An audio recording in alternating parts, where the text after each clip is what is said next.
네, 여러분 오늘은 진정한 기도 응답의 자리라는 제목으로 함께 말씀을 나누고자 합니다. 여러분 제가 보통은 이 새벽 예배를 가잖아요. 그래서 전날 밤에 알람을 맞추고 자거든요. 그래야 실수를 하지 않기 때문이죠. 그런데 한 번은 지금도 미스터리인데 제가 분명 밤에 알람을 하고 잤거든요. 근데 제 기억에 아침에 울린 적이 없어요. 네. 그래서 이 말은 제가 일어나야 될 시간을 조금 놓쳤다는 얘기겠죠. 얼마나 당황했던지. 그런데 그래도 감사한 것은 사람의 습관이 참 무섭잖아요. 비슷한 시간대 되면 살짝 이게 감이 옵니다. 네, 그래서 살짝 눈이 떠져요. 봤더니 정말 시간이 좀 지난 거예요. 그 당시 얼마나 놀랬던지. 급하게 일어나서 급하게 준비를 하고 막 씻고 막 그랬던 것 같아요. 그리고 이제 교회를 가려고 차에 탔는데 그 순간 시계를 딱 보니까요, 만일 지금부터 교회까지 한 번도 신호등이 걸리지 않으면 가까스로 도착할 것 같은 거예요. 어떻게 해서든 갈 것 같더라고요. 그래서 출발을 하면서 제가 기도를 합니다. 하나님, 지금부터 제가 교회를 가게 되는데 신호등을 가게 될 때 절대 빨간불을 허락하지 마시고 이제부터 가는 제 길은 모두 다 그린 사인만 보게 하여 주시옵소서. 제가 이 시간 믿음으로 기도할 텐데 그린 사인만 보이고 제가 하나님이 반드시 이루실 것을 믿습니다. 제가 정신통일을 하고 의심하지 않습니다. 이런 마음으로 기도를 하기 시작한 거예요. 여러분, 그래도 목사가 이렇게 기도했잖아요. 하나님 앞에서. 또 제가 예배를 위해서 이렇게 기도했잖아요. 제가 제 시간에 도착했을까요? 못했을까요? 네, 여러분 제가 누누이 얘기하지만 여러분은 저에게 대한 믿음이 없어요. 네, 믿음이 없어요. 네, 물론 그게 맞죠. 하나님을 믿어야죠. 저를 믿는 게 아니라 저를 믿는 게. 여러분, 그런데 제가 좀 마음을 편하게 해드리면 사실 고민하지 않아도 되시는 것은, 물론 저에게 비슷한 상황은 있었지만 실제로 제가 이런 기도를 한 적은 없습니다. 그러니까 사실 꾸며낸 얘기라는 거예요. 그래서 결론을 저도 잘 모릅니다.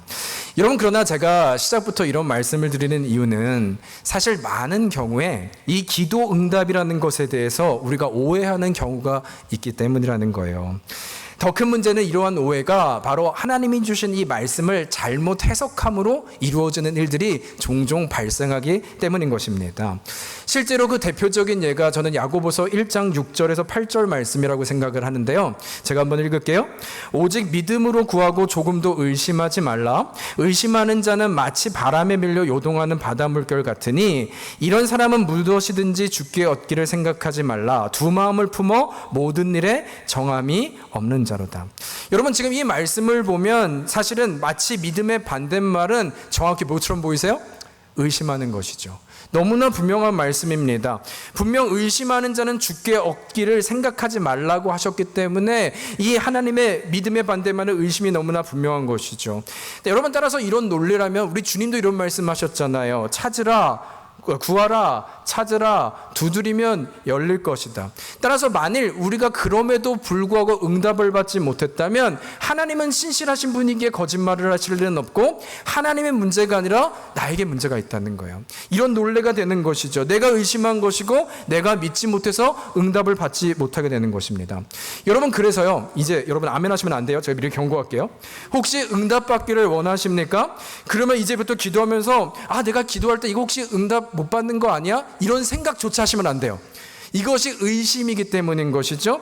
우리가 이 자체가 의심이고 오히려 기도할 때 이제는 무조건 이루어집니다. 하나님, 나는 확신을 합니다. 결코 의심하지 않습니다. 반드시 이루어진다라고 하는 이 정신통일만 해야 기도가 응답된다는 것입니다.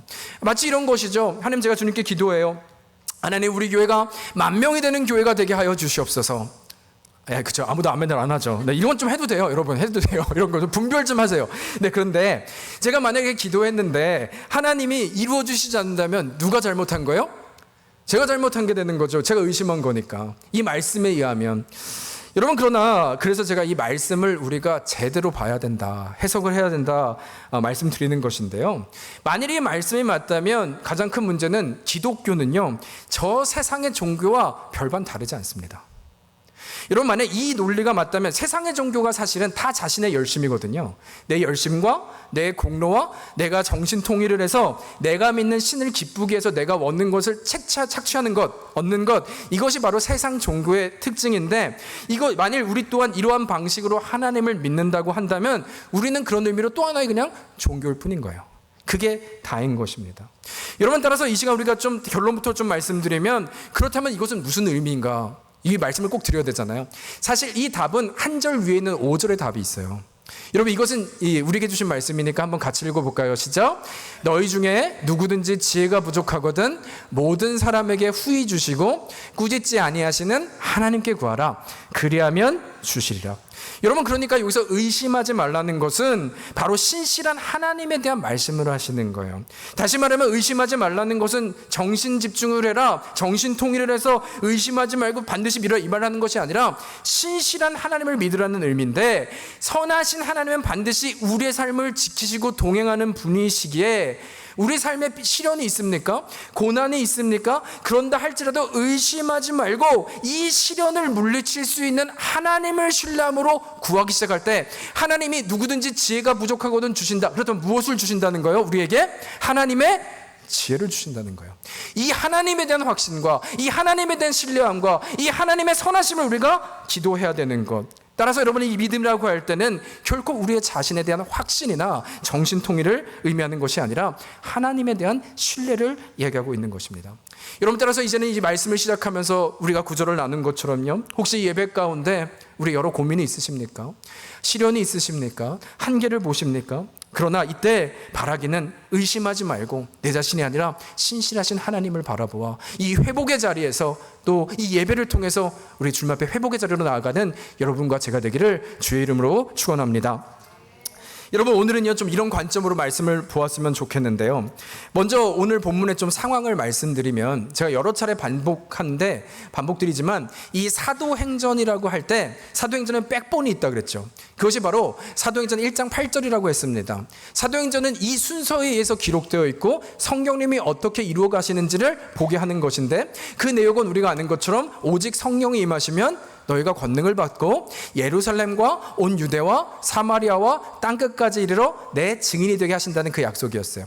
그래서 실제로 사도행전의 시작을 보면 성령이 마가의 다락방에 임하여 초대교회 예루살렘 교회가 시작됐죠. 그래서 예루살렘 교회를 집중하고 있다가 온 유대와 사마리아를 보게 됐고, 지난주에 드디어 우리는 안디옥 교회에 대해서 보았습니다. 땅끝에 이르는 시작임을 우리로 하나님이 보게 하신 것이죠. 그런데 오늘은요, 그렇게 렌즈가 안디옥 교회에 있다가 다시 처음인 이 초대교회 예루살렘으로 돌아온 상황인 거예요. 그리고 다시 돌아왔다고 하는 것은 어떤 배경이냐? 여러분, 스데반 사건을 기억하시죠? 순교당한 그 사건이요. 그 이후에 핍박이 있어 흩어지게 되었잖아요. 그럼에도 이 예루살렘에 여전히 사도들과 성도들이 있었는데, 오늘 본문은 그 사도들과 성도들의 모습을 기록하고 있다는 거예요.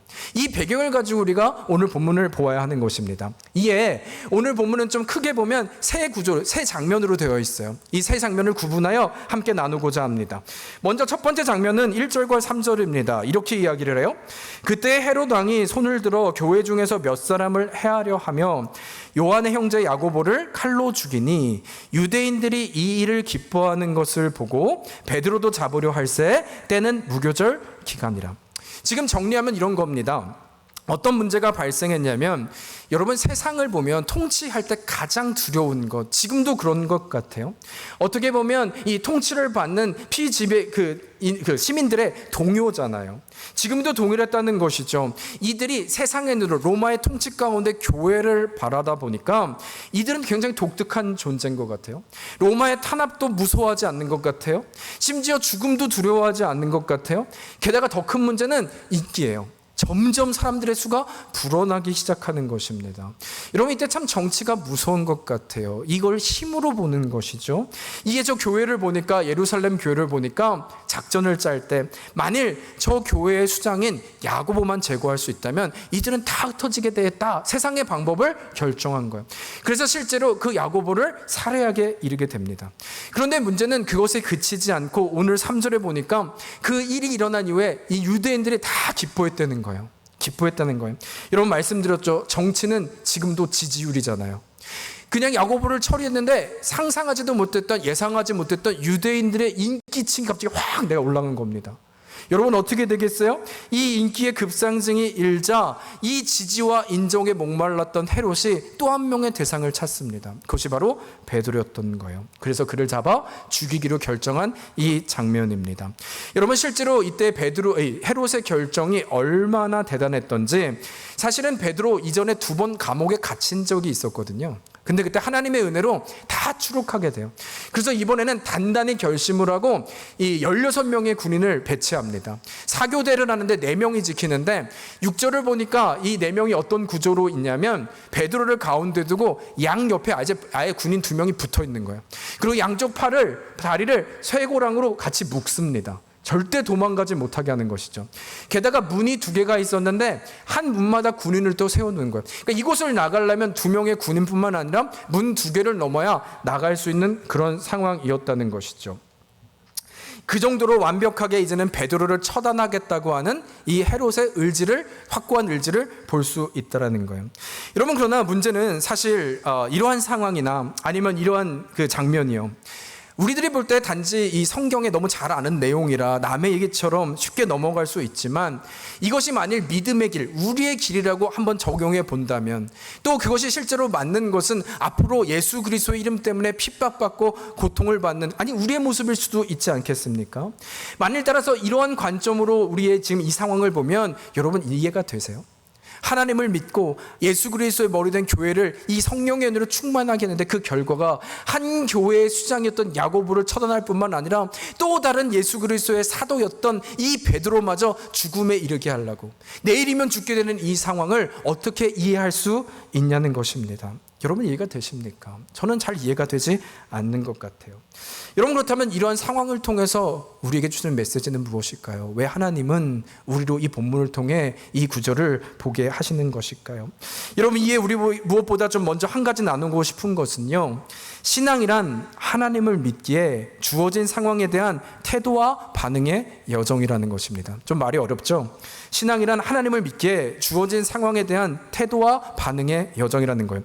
좀 쉽게 말하면 이런 것입니다. 여러분, 지금 이 헤롯을 통해 당하고 있는 고난이요, 조금 전에 3절에 말씀드린 것처럼 야고보를 처단하니까 이 유대인들이 다 기뻤다라고 말을 하잖아요. 근데 여기서 기뻤다라고 하는 이 단어를 보니까 아레스토스라고 하는 이 헬라어 단어인데요, 이 단어는 언제 쓰인 거냐면, 아담이 여러분 선악과 앞에서, 이 선악과는 보암직도 하고 먹음직도 하다, 기뻐했다, 이런 구절 있죠. 그때 쓰였던 단어가 이거라는 거예요. 근데 이 기뻐했다는 그 아담의 고백은 스스로의 고백이 아니라 뱀의 유혹에 의한 거잖아요. 그러니까 이 기뻐했다라고 하는 배후에 누군가가 있음을 말하는 것입니다. 어제도 새벽에도 말했는데 마치 이런 거예요. 여러분, 예수님의 이 십자가의 길을 걸 때 무리들이 함께 돌을 들고 침을 뱉고 채찍질을 했잖아요. 그 무리의 뒤에는 무리 자체가 아니라 이 사단의 배후가 있었던 것처럼, 마치 스데반을 돌로 던졌을 때도 그 무리들 뒤에 동일하게 사단의 배후가 있던 것처럼, 아니면 지금 야고보나 베드로의 상황에서도 우리는 알잖아요. 그 뒤에 똑같은 패턴과 똑같은 공통점이 있다면 이것이 분명하게 우리에게 주는 메시지는 배후의 상황이 있다는 것입니다. 결코 이 모든 상황은 인간으로부터 오는 것이 아니라 배후에 있는 어둠의 세력, 사단의 세력이 있는 것이라면, 이에 우리가 기억해야 될 태도는 뭐냐는 거예요. 이때 우리가 기억해야 될 태도는 주어진 상황과 어려움 앞에서 그렇다면 어떻게 빠져나갈까, 어떻게 이것을 벗어날 수 있는 계획을 세울까가 아니라 마치 순례자의 고백이 되어야 된다는 거예요. 그러니까 예수 그리스도의 영이 우리에게, 우리의 길도 그 길을 갈 수밖에 없다면 우리의 고백은 어떻게 이것을 벗어날까가 아니라 하나님이 우리와 함께 하시기에 이 순례자의 길을 걷게 하신 분이시기에 우리는 이 길을 수용하는 자세로 나가야 됨을 말씀하고 있다는 것입니다. 여러분, 순례자의 길이란 어떻습니까? 그냥 부르신 대로 어디로 가는지 모르지만 가는 자예요. 그러다 보면 때로는 예상하지 못한 사람들을 만나죠. 그래도 주저하겠습니까? 아니죠. 순례자에게는 또 갈 길이 있는 거예요. 그냥 인정하는 거예요. 수용하는 거예요. 때로는 이것을 아멘으로까지 받기도 하는 것입니다. 여러분, 이것이 왜 가능합니까? 이 순례자의 고백에는 그럼에도 불구하고 하나님이 협력하여 선을 이루심을 믿고 있기 때문이죠. 그렇다면 우리가 가야 될 길은 무엇이냐? 여러분, 이런 질문할 수 있어요. 지금 이 상황도 한번 보시겠어요? 이해가 되십니까? 여러분, 야고보라는 사람이 있고 지금 베드로가 있잖아요. 우린 결론을 알죠. 야고보나 베드로나 둘 다 교회의 탑 리더였고 하나님의 사람이었습니다. 그런데 야고보는 단칼에 살해를 당한 반면 우리 베드로는 우리 결론을 알잖아요. 그는 또 한 번 살아나요. 여러분, 이게 이해가 되세요? 하나님은 왜 야고보는 그렇게 단칼에 죽이시고 베드로는 또 살리시나? 아니면 사도 요한은요 마지막까지 살아남아서 이 요한계시록을 작성하거든요. 아니면 우리 현실적으로 이런 질문할 때 있잖아요. 여러분, 참 희한한 게 정말 귀한 사람, 정말 착하고 정말 신앙 좋은 사람들은 오래 못 사는 경우가 있어요. 근데 반면에 좀 저런 인간 같은 사람들은 거기까지 하겠습니다. 네. 이해가 되세요 이게? 하나님이 왜 그런 사람에게는 더 좀 오래오래 살아서 믿음에 좋은 영향을 끼치면 좋을 것 같아요. 그런 분들은 참 안타까운 일들이 있고, 반면 왜 이런 일이 있는가? 여러분, 그러나 신앙이 무엇인지를 정의하고 있는 거예요. 이 신앙은 뭐냐? 하나님 외요가 아니라 순례자의 길이라는 것입니다. 하나님을 신뢰하는 수용적인 태도가 바로 신앙의 자리라는 거예요. 우리는 그래서 하나님을 결코 분석하는 이들이 그리스도인들이 아니라 하나님을 신뢰함으로 순례하는 삶. 주께서 인도하셨다면 반드시 이유가 있을 것이다. 그를 부르심 앞에서 질문하는 인생이 아니라 신뢰하며 나아가는 것이 바로 우리를 부르신 그리스도인의 자리인 줄 믿습니다. 여러분, 그래서 그 증거를 보면요, 우리 하나님은 신실하세요. 믿으십니까? 그 증거가 바로 여러분과 저예요, 사실은. 여러분, 우리가 지금 이 자리에 너무 이렇게 거룩한 모습으로 있는 것 같지만 성경은 우리를 원수된 자였다고 말해요. 어둠에 있었던 자라고 말해요. 여러분, 어둠에 있었던 원수가 완전하신 거룩하신 하나님의 존전에 함께 있다는 것은 불가능합니다. 우리가 무슨 자격이 있어요? 그런데 하나님은 그런 우리를 포기하지 않으시고 우리로 믿게 하시고 인도해 주셨잖아요. 이 주님을 떠올릴 때 우리는 순례자의 고백으로 나아갈 수 있다는 거예요. 하나님이 나 같은 자도 거룩한 자로, 왕 같은 제자로 불러주셨기 때문에 여러분, 바라기는 그 신실하신 하나님, 우리가 아멘으로 답했다면 이 자리에서 질문이 아니라, 왜가 아니라, 주님 내가 감당하고 협력하여 선을 이루신 하나님을 기억하고 나아가는 신앙의 고백이 바로 여러분과 저의 고백이 되기를 주의 이름으로 축복합니다. 여러분, 그런가 하면 이제 두 번째 장면이에요. 또 다른 하나의 장면은 뭐냐면, 그래서 이제 베드로가 체포가 되었는데 이 소식을 들었던 예루살렘의 교회의 성도들에 대한 장면입니다. 성도들이 이 소식을 듣자 다 함께 모여서 간절히 기도했다는 거예요. 그러니까 지금 상황은 말씀드린 것처럼 교회의 리더였던 야고보가 참수를 당했을 뿐만 아니라 또 한 명의 결정적인 리더 베드로가 큰일을 당하게 된 앞둔 일이잖아요. 이것이야말로 진짜 위기가 닥쳐온 것이죠. 여러분, 이런 상황에서 어떻게 기도하지 않을 수 있겠어요? 이 성도들이 어떻게 모이지 않을 수 있겠어요? 그래서 최선을 다해서 열심히 진심으로 기도했다는 것입니다. 여러분, 이것 속에서 우리가 좀 볼 수 있는 것은요, 여러분, 기도가 무엇인가라는 정의를 잠깐 짚고 넘어갈게요. 여러분, 기도는 우리가 바라는 것을 얻기 위한 수단이 아니라 우리의 힘으로 할 수 없는 이 상황을 하나님께 드리는 것이 기도라는 거예요. 여러분, 이 상황 가운데 형제들이 뭘 할 수 있겠어요? 답답하고 답도 없고, 그러나 이 상황을 모든 것을 아시는 주님께 드리는 것이 바로 기도의 자리였다는 거예요. 그들이 그걸 하고 있다는 거예요. 근데 이때 놀라운 것은 하나님께서 그 베드로, 이들이 기도하고 있을 때 호련히라는 단어를 사용하죠. 주의 사자가 나타나서 베드로의 쇠사슬을 풀어주고 또 이제 말합니다. 이제 띠를 띄어라, 신을 신어라, 겉옷까지 입으라. 굉장히 여유가 있어요. 다 하나하나 시키신 이후에 이제 명하여 떠나라 하니까 마치 우리 교회 정문 같아요. 자동문이 쫙 열리면서 나가게 되는 이 은혜가 있었습니다. 그리고 이제 그곳에 나가게 되자 이제 성도들이 기도하고 있는 그곳으로 베드로가 가게 되는 거예요. 그리고 그 집에 도착합니다. 그리고 이제 사건의 두 번째 장면이 벌어지는데요, 그것이 바로 13절에서 15절입니다. 읽겠습니다. 베드로가 대문을 두드린데 로데라 하는 계집아이가 영접하러 나왔다가 베드로의 음성인 줄 알고 기뻐하여 문을 미처 열지 못하고 달려들어가 말하되, 베드로가 대문 밖에 섰더라 하니, 함께 읽겠습니다. 시작.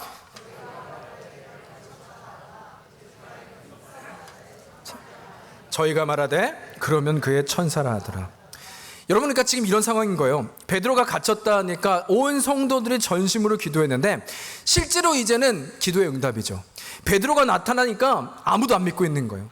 실제로 이 로데라는 아이가 나와서 베드로가 왔다고 하니까 너 미쳤다고, 너 말도 안 된다, 이런 얘기를 하고 있는 것입니다. 그러니까 이 아이가 포기를 안 해요. 포기를 할 수 없죠. 진짜 봤으니까. 아니, 지금 베드로가 진짜 왔다고요. 그러니까 이번엔 뭐라 그러냐면, 네가 본 건 그의 천사야, 이런 말을 해요.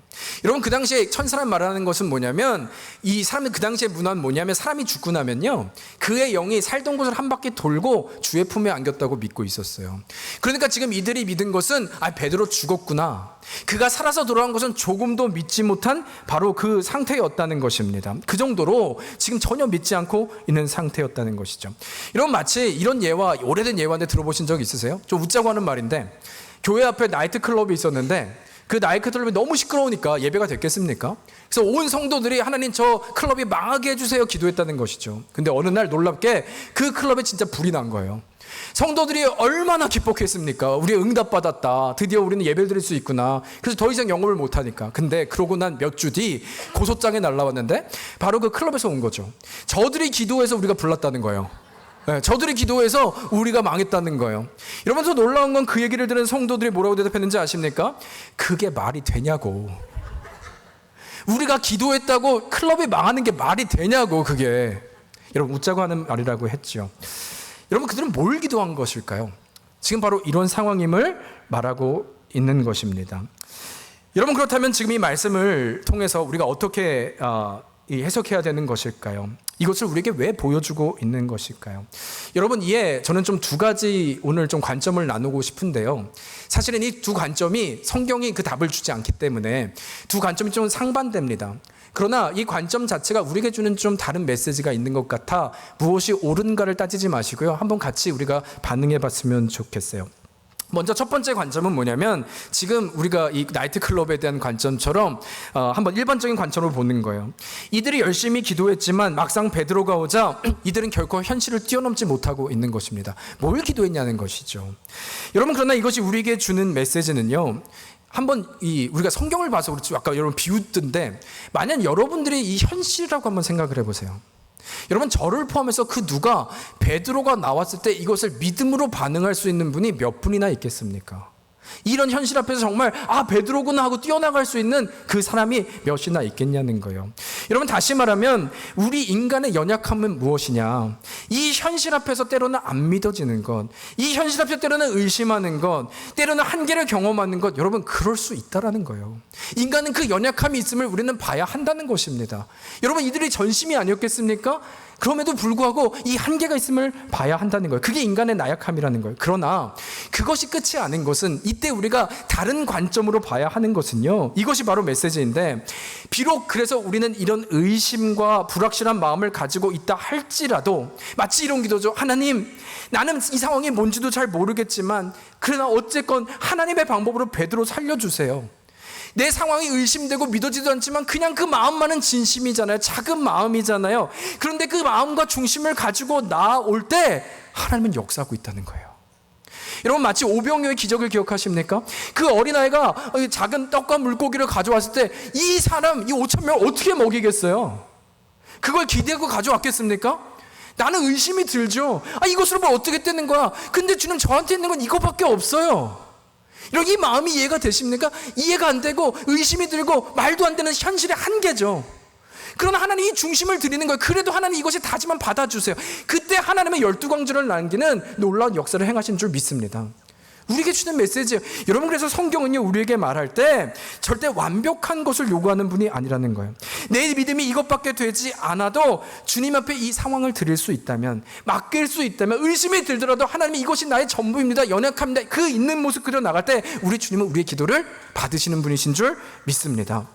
여러분, 하나님은 우리의 완벽한 응답, 완벽한 기도를 요구하는 것이 아니라 기도에 어떤 목표치가 있어서요, 그래 너 열심히 해봐, 이 목표치를 넣으면 응답해주고 그것에 못 미쳤지 너는 탈락, 이것을 말씀하시는 하나님이 아니라 그럼에도 불구하고 이 보여지는 현실 앞에 의심이 들고 무너진다 할지라도 믿음조차 없지만 그럼에도 이 상황을 맡길 줄 아는, 이 작은 믿음이지만 떡과 물고기를 맡길 줄 아는 그 중심 앞에 하나님은 들으시고 응답하시는 주님이신 줄 믿습니다.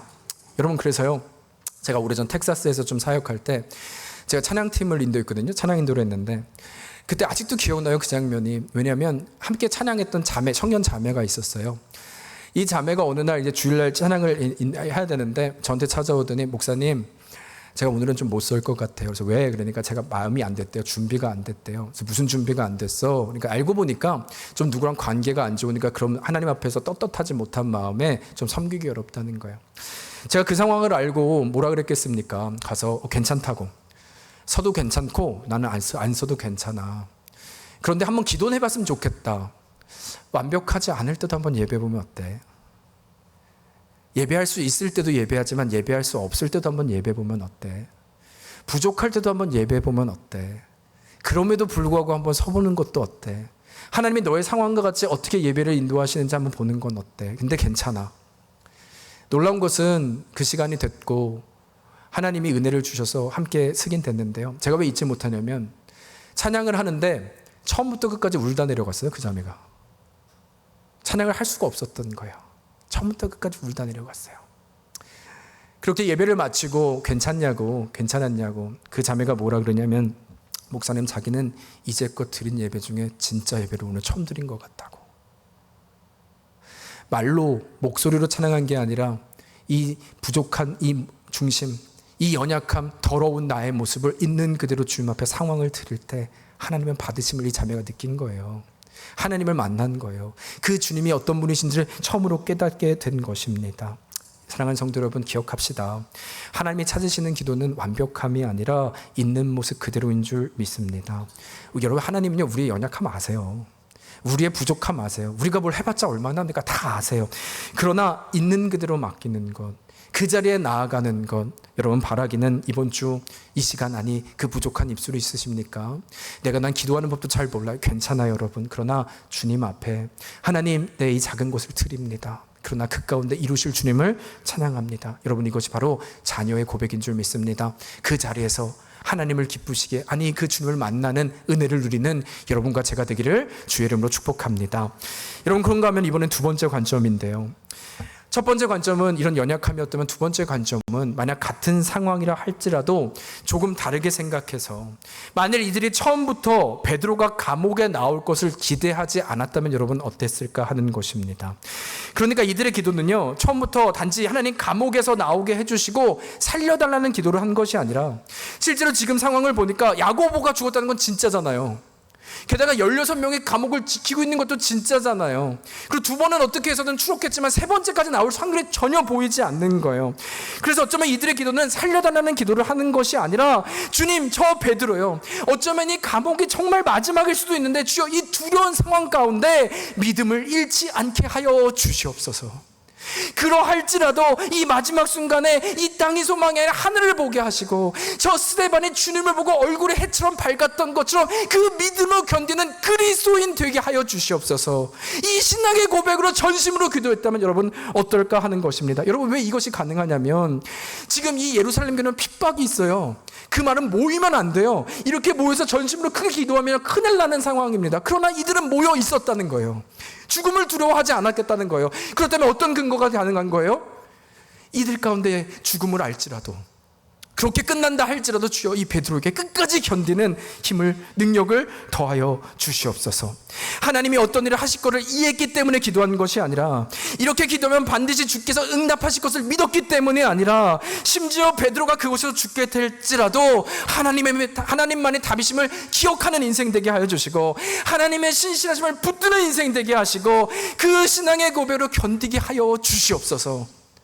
진정한 그리스도인이요, 지난주에 나눴던 그 그리스도인이요, 아니면 야고보서 1장 6절 7절 말했던 우리 그 고백이요, 오직 믿음으로 구하고 조금도 의심하지 말라. 의심하는 자는 마치 바람에 밀려 요동하는 바다 물결 같으니. 그 근거 뭐라고 했습니까?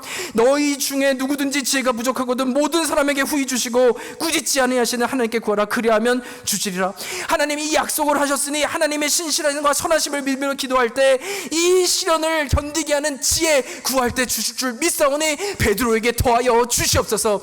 그 지혜, 이기게 하는 지혜, 하나님의 지혜, 세상을 이기는 것, 하나님 세상에 감당하지 못하는 그 지혜로 이 땅이 아니라 영원함을 볼 수 있도록 인도하여 주시옵소서.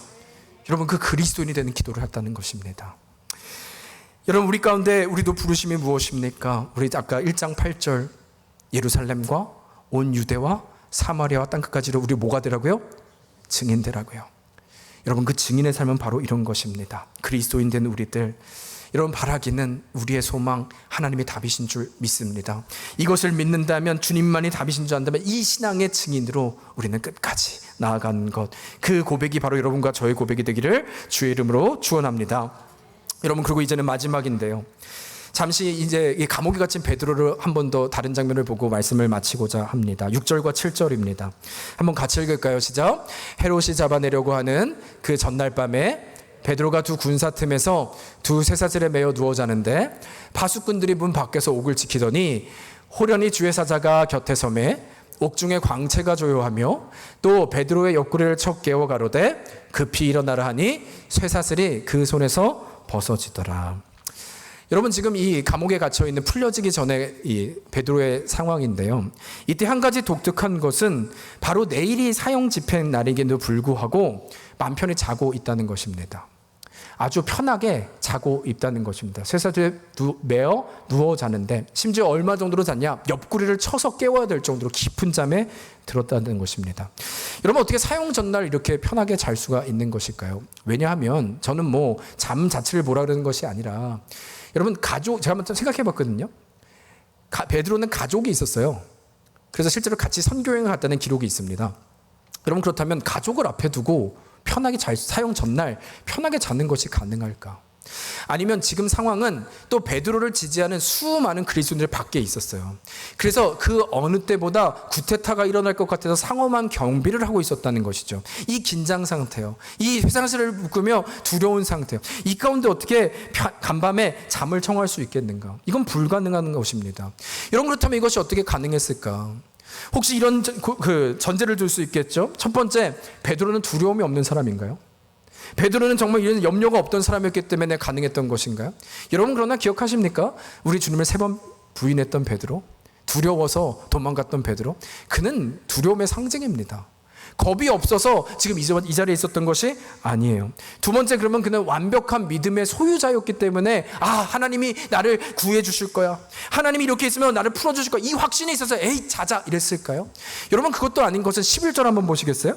11절 보면 뭐라고 얘기하냐면 이에 베드로가 정신이 들어 이르되 내가 이제야 참으로 주께서 그의 천사를 보내어 나를 헤롯의 손과 유대 백성의 모든 기대에서 벗어나게 하신 줄 알겠노라. 이게 무슨 고백이냐면 나온 이후에 정신을 들어보니까 하나님이 하셨구나, 이 얘기를 하는 거거든요. 여러분, 베드로가 기대하지 않았다는 거예요.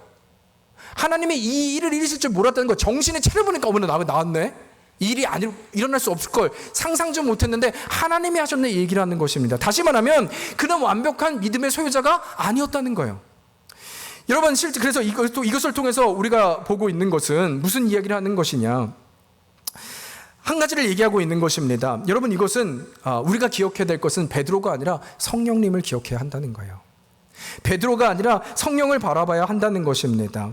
무엇을 얘기하냐면 여러분, 베드로는 이 감옥에 갇혀서 앞이 보이지 않는 상황, 어쩌면 그것이 저는 잘 모르겠지만 포기해서 누워있는 걸 수도 있고 끝장났다 나도 야고보처럼 되는구나 하는 그 절박한 심정으로, 절망된 심정으로 누워있을 수도 있고, 그런 여러 가지 모습, 이 모든 장병을 어떻게 넘을까 답답한 모습으로 있을 수 있지만 놀라운 것은 그는 그 자리에 그렇게 있었는데 성령님은 일하고 계셨다는 것이죠. 그럼에도 불구하고 성령님이 그를 구하기로 결정하실 때 모든 장벽을 다 넘게 하시고 주의 뜻대로 응답케 하시는 하나님의 역사, 그 성령님의 역사를 우리는 봐야 한다는 것입니다. 베드로를 주목할 것이 아니라 베드로가 어떻게 잤는지가 아니라 그럼에도 불구하고 성령님의 일하심을 우리는 기억해야 한다는 것입니다. 이런 무엇을 우리는 적용할 수 있어요? 우리 삶이요. 우리 삶에는 막막함 있지 않습니까? 사방의 막막해 보이는, 사방에 막혀있는 감옥 안에 우리 있는 것처럼 느껴지지 않습니까? 그래서 인생 마치 그냥 잠을 잘 수밖에 없는 절망의 인생이 바로 우리의 모습이지 않냐는 거예요. 쇠사슬에 묶여 이리도 저리도 가지도 못하는 모습이 우리의 현실이지 않냐는 것입니다. 여러분, 그러나 이 말씀이 우리에게 주는 메시지는 그러할지라도, 현실은 그러할지라도 하나님께서 주의 자녀를 다스리시는 방법은 그럼에도 불구하고 우리를 포기하지 않으시고 살리시기로 결정하실 때 인도하시는 하나님이시다. 불가능 가운데 쇠사슬을 풀고 문을 여시고 걷게 하시는 분이 하나님이실 줄 믿습니다. 여러분, 그래서 말씀을 한 구절 읽고 마치고자 하는데요. 시편 25편에 보면 12절에서 15절 이렇게 말해요. 여호와를 경외하는 자는 누구냐? 그가 택할 길을 그에게 가르치시려다. 하나님이 택할 길을 알려주실 것이다. 그의 영혼은 평안히 살고 그의 자손은 땅을 상속하리이다. 여호와의 친밀하심이 그를 경외하는 자들에게 있으며 그의 언약을 그들에게 보이시리로다. 15절 같이 읽을까요? 시작. 내 눈이 항상 여호와를 바라보면 내 발을 그물에서 벗어나게 하실 것임이니라. 아멘. 여러분, 하나님 어떤 분이시라고요? 주를 바라보고 경외하는 자들에게 그의 길을 가르치실 뿐만 아니라 마지막 15절 보니까 항상 여호와를 바라보는 자들의 발을 어디서요? 그물에서요. 우리의 힘으로가 아니라 우린 넘어져 있는데 하나님이 그 그물에서 우리의 발을 건지신다 약속하고 있는 것입니다. 여러분, 하나님이 다 아세요. 믿음은 그래서 뭐라고요? 의심하지 말라 뭐라고요? 하나님의 그 신실하심과 선하심을 우리는 의심하지 않고, 우리가 어려움이 있습니까? 하나님의 지혜를 구하는 거예요. 이것이 신앙의 전부인 줄 믿습니다. 이런 말씀을 마칩니다. 기억합시다. 기도는 그래서 연약함을 드리는 거예요. 완전함이 아니라 우리는 완전해질 수도 없고요. 우리는 또 실패합니다. 그러나 멈춰서는 것이 아니라 그래서 작은 마음도 중심도 드리는 것이 기도입니다. 그러면 하나님이 이루어 주십니다. 또한 우리가 그 믿음의 확신으로 나아갔다면 이제는 그 은혜를 기억함으로 그리스도인으로 살아가는 것입니다. 우리 가운데 보이지 않는다 할지라도 주께서 우리에게 주신 믿음으로 끝까지 살아가는 것이 그리스도인임을 말하고 있는 것입니다. 그때 우리는 기억합니다. 넘어질 수도 있고 절망할 수도 있습니다. 그러나 하나님의 신실하심과 선하신 손길은 우리는 끝났다 할지라도 우리를 장벽을 넘고 문을 뛰어넘어 걷게 하시는 하나님, 그 하나님을 바라보는 것이 믿음의 자리라면 이 자리에 부르신 우리들로 그 일을 이루실 줄 알아 일어나 저 세상으로 나아가는 여러분과 제가 되기를 주의 이름으로 축원합니다. 아멘. 여러분, 우리 그런 마음으로 같이 한번 찬양할까요?